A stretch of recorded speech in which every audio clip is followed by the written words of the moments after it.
Om Shanti. Good morning, Namaste, and a very warm welcome to today's spiritual discussion. हमारी life में क्या चल रहा है, इससे इम्पोर्टेंट ये है कि जो भी चल रहा है उसको किस नज़रिए से हम देखते हैं। परमात्मा कहते हैं कि नज़र बदलेंगे तो नज़ारे बदल जाएंगे। एक ही सिचुएशन को कोई व्यक्ति प्रॉब्लम की तरह ले सकता है और दूसरा व्यक्ति उसको अपॉर्चुनिटी की तरह ले सकता है, लेकिन सबसे इम्पोर्टेंट होता है कि हमारा नज़रिया, हमारा परसेप्शन क्या है। आज इसके ऊपर ही हम डिस्कशन करेंगे। हमें गाइड करने के लिए कमल भाई जी साथ में जुड़े हैं। कमल भाई जी का आज के सेशन में बहुत बहुत स्वागत है। ओम शांति भाई जी, good morning and very warm welcome. ओम शांति, good morning everyone, thank you so much. भाई जी, तरह तरह के scenes day to day basis पर भी या ओवरऑल लाइफ में भी देखे तो हम सभी के सामने आते हैं, लेकिन कुछ लोगों के अंदर ये कला होती है कि अपना परसेप्शन हमेशा पॉजिटिव रखते हैं, सही डायरेक्शन में रखते हैं। तो कितना इम्पोर्टेंट होता है किसी भी बात को किस तरह से हम देखते हैं और किस तरह का नजरिया हमारा होना चाहिए। बिल्कुल, देखिए माइंडसेट के बारे में बहुत बार बात होती है ना, कि हमारा माइंडसेट कैसा है, हमारा चीज़ों को देखने का नज़रिया कैसा है। और दो प्रकार के माइंडसेट होते हैं एक्चुअल में। एक होता है पॉजिटिव, दूसरा होता है नेगेटिव। एक तो है कि हम पॉजिटिव तरीके से देखें चीज़ों को। दूसरा है नेगेटिव चीज़ों तरीके से। मान लीजिए कोई सिचुएशन आया तो कई लोग बिल्कुल परेशान हो जाते हैं कि मेरे साथ ही ऐसा क्यों हुआ, ये प्रॉब्लम मेरे जीवन में क्यों आई, है ना, वाई मी।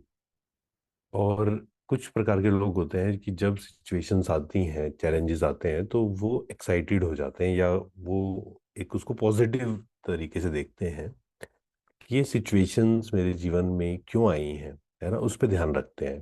पहली चीज़, लॉ ऑफ कर्मा को अच्छे से हम समझते हैं कि मेरे जीवन में जो भी सिचुएशन आती है वो मेरा ही कार्मिक अकाउंट मेरे सामने आता है। तो इस बात को समझने से पॉजिटिव माइंडसेट रखना बहुत इजी हो जाता है। और फिर हम सोचते हैं कि ठीक है, ये सिचुएशन आई है, इस पर मुझे विजय पानी है या इससे मुझे क्रॉस करना है। तो नजरिए पे बहुत कुछ डिपेंड करता है। वही सिचुएशन, एक व्यक्ति बहुत परेशान हो सकता है। एग्जाम्पल अगर हम ले, मान लीजिए कि एक्सीडेंट हो गया और 1 महीने का बेड रेस्ट बोला गया है किसी व्यक्ति को। अब कोई व्यक्ति है वो नेगेटिव भी ले सकता है, उसको देखने का नजरिया उसका नेगेटिव भी हो सकता है कि मेरे साथ ऐसा क्यों हुआ, और वो 1 महीना हो सकता है उसके लिए बिल्कुल हेल के बराबर हो, ऐसा भी पॉसिबल है। और कुछ है जो क्या कहेंगे कि ठीक है, 1 महीना मुझे मिला है, अब मुझे इसको बेस्ट यूटिलाइज करना है ना। इसके लिए मैंने जो जो चीज़ें पढ़नी थी, या जो भी मुझे करना था, वो मैं, ये जो 1 महीना है इसमें मैं मेडिटेशन या फिर सिर से डिटैच होने की प्रैक्टिस, और जो भी क्लासेस हैं, अव्यक्त मुरली है, उसको हम स्टडी कर सकते हैं। तो सिचुएशन सेम है, लेकिन दो लोगों ने जैसे ही देखने का नजरिया उसका चेंज हुआ, पॉजिटिव साइड हुआ, तो उसने वो जो 1 महीना था उसको बेस्ट यूटिलाइज किया, है ना। ऐसा पहले भी एग्जाम्पल एक बार बताया था। एक भाई है, तो जैसे ही उनको ये 1 महीने के लिए बेड रेस्ट मिला, हॉस्पिटल में थे वो, तो 1-2 दिन तो बड़े हलचल में थे। लेकिन फिर उनको, जब उन्होंने एक्सेप्ट कर लिया और इस बात को समझा, अब वो हमेशा जब भी बात उनसे होती है कई बार इस बारे में, तो वो कहते हैं कि वो जो 1 महीना था ना, सबसे बेस्ट था। उसमें मैंने जो किया, मेडिटेट किया, शरीर से डिटैच होने की प्रैक्टिस की, स्वीकार भाव अपने अंदर लाया, उससे बेस्ट समय कोई नहीं है। तो वो हमारे नजरिए पे डिपेंड करता है। Very true. तो हमें कोई भी बात, कोई भी सिचुएशन के किस तरह से हम देखते हैं, अपने परसेप्शन को चेंज करना है। कई बारी सिचुएशंस को बदलना हम चाहते हैं, लेकिन नजरिया भी बदल ले, पॉजिटिव आउटलुक कर ले, तो बहुत सारा चेंज या लाइटनेस जीवन में आ जाता है। भाई जी, बहुत सुपरफिशियल परसेप्शन जुड़ा होता है। जैसे हम होते हैं वैसे ही हम चीज़ों को देखते हैं। जैसे अगर कोई सब्जी बेचने वाला है, उसको हम पूछेंगे 2+2 क्या होता है, तो वो कहेगा 4 आलू होते हैं या 4 भिंडी होती है। कोई बेगर होगा तो कहेगा 4 रुपए होते हैं। तो कहीं ना कहीं रियलिटी के साथ हमारा परसेप्शन जुड़ जाता है। और बहुत सारे लोग फिर उसी प्रॉब्लम को, उसी सिचुएशन को मैनीफोल्ड जीते हैं, क्योंकि हमारी कमजोरी का परसेप्शन जुड़ जाता है, हमारी नेगेटिविटी का जुड़ जाता है। तो कितना इम्पोर्टेंट है कि हम सीन से, प्रॉब्लम से थोड़ा डिटैच हो और उनको वैसे ही देखें एग्जैक्टली जैसे वो हैं। बिल्कुल, देखिए परसेप्शन एक्चुअल में कोई भी सिचुएशन सामने आती है ना, तो हम अपने अकॉर्डिंग देखते हैं उस चीज़ को। और जो भी पास्ट हमारे एक्सपीरियंसेस हुए है ना, उसी के अकॉर्डिंग फिर हम सोचते हैं कि ऐसे होगा, ऐसे होगा, ऐसे होगा। और कहा भी जाता है कि फ्यूचर के बारे में जो हम सोचते हैं ना, वो हमारे पास्ट एक्सपीरियंसेस से कनेक्टेड होता है बहुत बार। अगर जब तक हमारे अंदर वो पावर नहीं आई है डिटैच होकर देखने की, तो जैसे आपने कहा बिल्कुल ऐसा ही है। एक व्यक्ति से पूछा गया कि दो और दो कितने हैं, तो वो कह रहा है कि चार रोटी। तो उससे पूछा, आपसे ये तो पूछा ही नहीं रोटी या कुछ और। तो वो, उसको बहुत भूख लगी थी, कई दिन से रोटी नहीं खाई थी उसने। तो उसने कहा कि दो और दो चार, मतलब मुझे क्या है कि कितना होता है, मुझे तो रोटी चाहिए। तो ये होता ही है कि जिसके बारे में हम बार बार सोचते जाते हैं, तो वही चीज हम एक्चुअल में वही हमारे मन में चलती जाती है हमेशा। और फिर हर चीज को हम उसी तरीके से देखते हैं। जैसे मान लीजिए मेरे अंदर चल रहा है कि मैं बहुत दुखी हूँ, परेशान हूँ, और सब अच्छे लोग नहीं है, मेरे अंदर ही चल रहा है। अब क्या होगा, कोई अच्छा व्यक्ति भी आएगा ना, तो भी हम उसको उसी नजर से ही देखेंगे कि ना सब लोग खराब हैं, सब ऐसे हैं, कोई अच्छा नहीं है, सब बाहर से कुछ है, अंदर से कुछ है।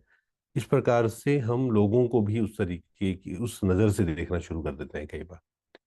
तो उसके लिए हमें सबसे पहली चीज़, अगर मान लीजिए किसी को अपना परसेप्शन चेंज करना है, तो सबसे पहली चीज़ क्या करनी होगी, उसे उसे इंफॉर्मेशन चेंज करनी होगी, कंटेंट चेंज करना होगा कि हम क्या देख रहे हैं, क्या सुन रहे हैं। जैसे हम उसको चेंज करते हैं ना, तो ऑटोमेटिक आप देखेंगे कि हमारा परसेप्शन भी चेंज होना शुरू हो जाता है। और एक है कंटेंट, एंड सेकंड जो परसेप्शन बनने में बहुत इंपॉर्टेंट है, वो है हमारी कंपनी।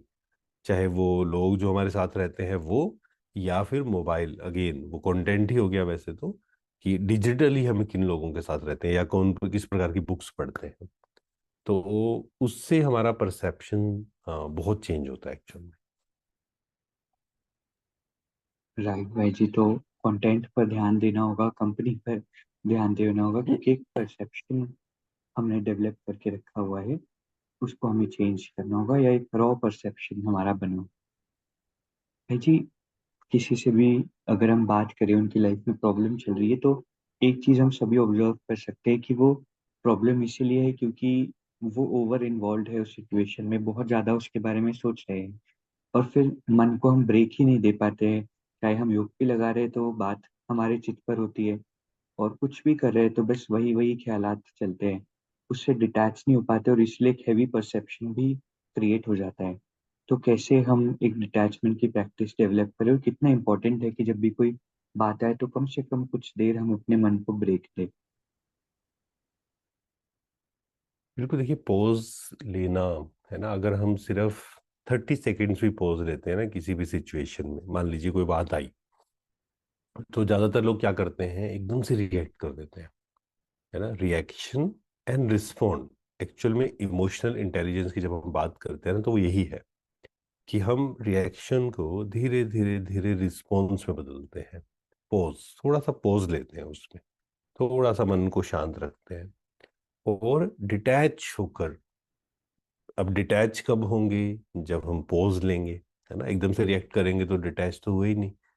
तो एक थोड़ा सा अलग होकर जब हम देखते हैं ना उसी सिचुएशन को, तो हमें वो अलग नजर आती है। जब हम उलझे हुए होते हैं, क्या करें कैसे करें, जैसे हम सब जानते हैं इस चीज को, हर किसी ने एक्सपीरियंस किया है कि जब हमारे जीवन में कोई प्रॉब्लम आती है, या हमारे किसी भी निकट का कोई व्यक्ति है, मित्र संबंधी है, जब उसके जीवन में कोई बात आती है, वो हमसे बात करता है, तो हम उसको बहुत अच्छे से आंसर देते हैं कि ऐसे करना चाहिए, ऐसे करना, गाइडेंस देते हैं उसको अच्छे से, है ना।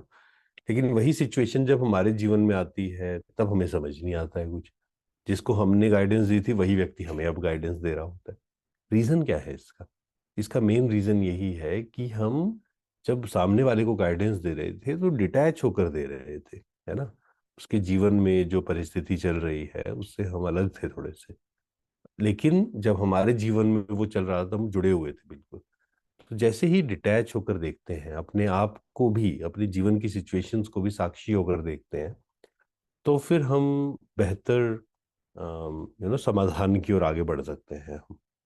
इसलिए डिटैच होने की प्रैक्टिस, थोड़ा सा शांत, मन को शांत रखने की, या हम कुछ थॉट्स अपने आप को दें। धीरज धर मनवा, ये शब्द हम बार बार बोल सकते हैं अंदर ही अंदर। पेशेंस, जैसे हम पेशेंस रखते हैं, धीरज रखते हैं और डिटैच होकर देखने की कोशिश करते हैं कि ठीक है, ये सिचुएशन आई है और ये मेरा ही कार्मिक अकाउंट है जो मेरे सामने आया है, एंड इसमें मुझे दुखी होना है या फिर सॉल्यूशन की ओर बढ़ना है। तो जब इस तरीके से देखते हैं ना, तो फिर हर कोई भी बात होती है उसका सॉल्यूशन हमें वो दिखाई देना शुरू हो जाता है। और जब हम उलझे हुए होते हैं तो फिर नहीं समझ आता है हमें क्या करना है क्या नहीं करना। इसलिए पॉज लेना, डिटैच होना, पेशेंस रखना बहुत बहुत इम्पोर्टेंट है अगर हमें समाधान की ओर बढ़ना है तो। वेरी ट्रू भाई जी। तो involvement is the cause of suffering कहा भी जाता है, इसलिए कितना अच्छा शब्द है कि पॉज हम करें, कुछ देर माइंड को ब्रेक दे, तो वो सफरिंग वहां पर एंड होती है और सोल्यूशन वहीं पर शुरू होता है। आज कितना इम्पोर्टेंट डिस्कशन हमारा रहा। कल इसी तरह फिर हम ज्ञान चर्चा के लिए साथ में जुड़ेंगे। आज के इस खूबसूरत सेशन के लिए आप सभी का, परमात्मा का और भाई जी का बहुत बहुत शुक्रिया। ओम शांति भाई जी, थैंक यू वेरी मच। ओम शांति, थैंक यू वेरी मच। अभी हम 2 मिनट के लिए मेडिटेट करेंगे। पूरा ध्यान खुद पर। मैं शांत स्वरूप आत्मा हूँ।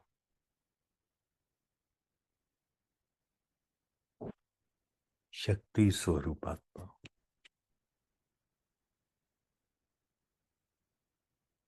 मेरा मन एकदम शांत, कोई हलचल नहीं।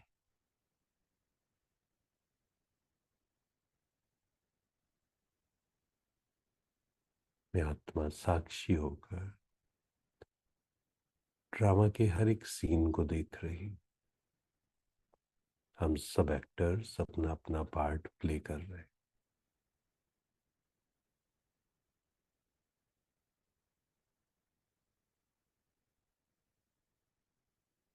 कोई भी बात मुझे डिस्टर्ब नहीं कर सकती।